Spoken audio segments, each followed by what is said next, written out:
ఈ కార్యక్రమం ఏంటి? ఈ కార్యక్రమం ఎందుకు తెలుగుదేశం పార్టీ జేఓ బీసీ అని చెప్పంటుంది? ఎందుకు బీసీకి మనం ఎందుకు ఇంత ప్రాధాన్యత ఇస్తున్నాం అని అన్నీ మనం అందరం కూడా తెలుసుకోవాల్సిన అవసరం ఎంతగానో ఉంది. మన దేశ నిర్మాణంలో, రాష్ట్ర నిర్మాణంలో బీసీలు పాత్ర ఎంతగానో ఉంది. అలానే మనుషుల మనుగడలో రోజువారీ అవసరాలకి బీసీలు లేకుండా ఒక్కరోజు కూడా ముందుకు సాగలేని వైనంలో ఇవాళ దేశ విదేశాలు అన్నీ కూడా ఇవాళ ఉన్నాయి. అలాంటి బీసీలని కేవలం ఓట్లేసే యంత్రాలుగా గత ప్రభుత్వాలు అన్నీ కూడా చూసేవి. తెలుగుదేశం పార్టీ ఆవిర్భావంతో స్వర్గీయ శ్రీ నందమూరి తారక రామారావు గారు బీసీలకి, బహుజనులకి రాష్ట్ర జనాభాలో సగం పైగా ఉన్నారు. దాదాపు 3,78,00,000 కోట్ల మంది ఉంటే దాంట్లో ఒక్కరు కూడా ఆ రోజున రాజాధికంగా అందించేవారు కాదు. కేవలం మళ్ళీ ఓట్లేసే మిషన్గా వాడుకునేవారు తప్ప ఎవరు కూడా రాజకీయంగా ముందుకు తీసుకెళ్లే వాళ్ళు కాదు.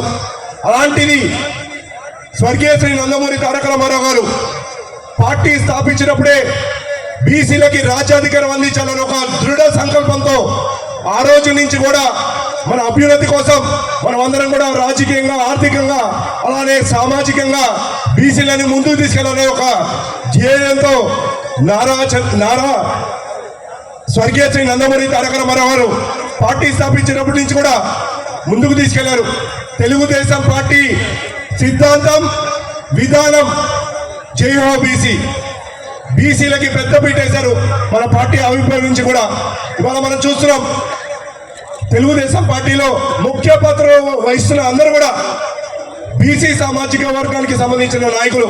ఇవాళ కోవూరు నియోజకవర్గంలో కూడా చూడండి, ముఖ్య పాత్రగా వహిస్తున్న నాయకులందరూ కూడా ఇవాళ బీసీ సామాజిక వర్గం నుంచి ఉన్న నాయకులకే మనం అందరం కూడా కీ రోల్స్ లో ఇవాళ మన తెలుగుదేశం పార్టీలో ఉన్నారు.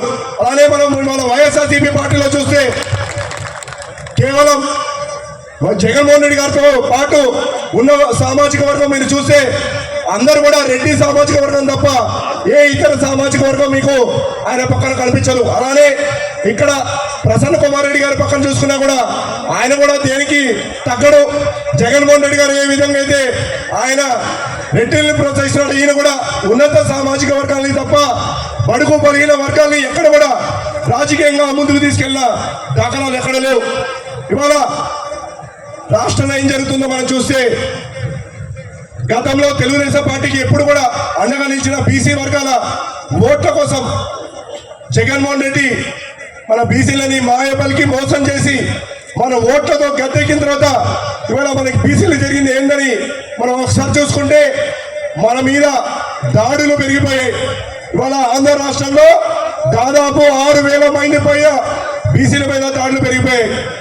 అలానే మనం చూస్తే దాదాపు 600 మంది బీసీల మీద వ్యక్తిగతంగా వైఎస్ఆర్సీపీ నాయకులు మనందరూ కూడా మానసికంగా శోభకు గురి చేశారు. అలానే 80 మందికి పైగా బీసీల మీద హత్యకు గురయ్యారు. ఇవి చేసింది ఎవరో కాదు, వైఎస్ఆర్సీపీ నాయకులు వాళ్ళ కార్యకర్తల చేతిలో హత్యకు గురైన బీసీ నాయకత్వాలు, అలానే బీసీ సోదరులు.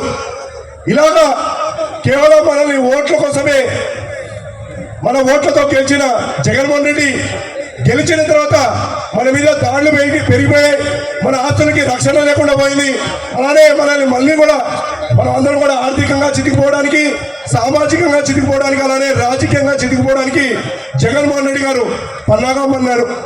గతంలో ఎలక్షన్లో హామీ 2019 హామీ బీసీకి అన్ని వర్గాలకి 140 కార్పొరేషన్లు ఏర్పాటు చేస్తా అన్నాడు.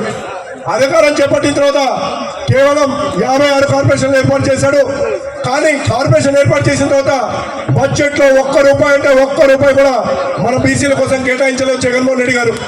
కేవలం కనీసం అక్కడ కార్పొరేషన్లో చైర్స్, టేబుల్ కొనుక్కోవడానికి కూడా కొనుక్కోలేని దుస్థితిలో ఇవాళ కార్పొరేషన్లు ఉన్నాయి. అలాగే మనకి బీసీలో గతంలోకి వచ్చే అన్ని పథకాలు రద్దు చేశాడు. మనం గతంలో బీసీ సప్లై నిధుల ద్వారా 1,50,000 కోట్ల రూపాయలు మనం బీసీల కోసం ఖర్చు పెట్టాం. అలానే ఎన్నో బీసీ సంక్షేమ పథకాలు మనం తీసుకురావడం జరిగింది. బీసీ సప్లైతో పాటు ఆధార పథకాలు ఉన్నాయి మనకు పనిముట్లు ఇవ్వడానికి. అలానే బీసీ సప్లై ద్వారా మనం బీసీ కాలనీకి రోడ్లు ఇచ్చాం. అలానే పిల్లలకి పెళ్లి కానుక ఇచ్చాం. అలానే మనం ఏదైనా వ్యాపారాలు పెంచుకోవాలంటే దానికి అవసరమైన సబ్సిడీ లోన్లు కూడా తెలుగుదేశం పార్టీ కల్పించింది. ఎందుకు వస్తుందంటే కేవలం మన ఓట్ల కోసం మన ముందుకు వస్తున్నాడు. మనం అందరం కూడా గమనించాల్సిన అవసరం ఉంది.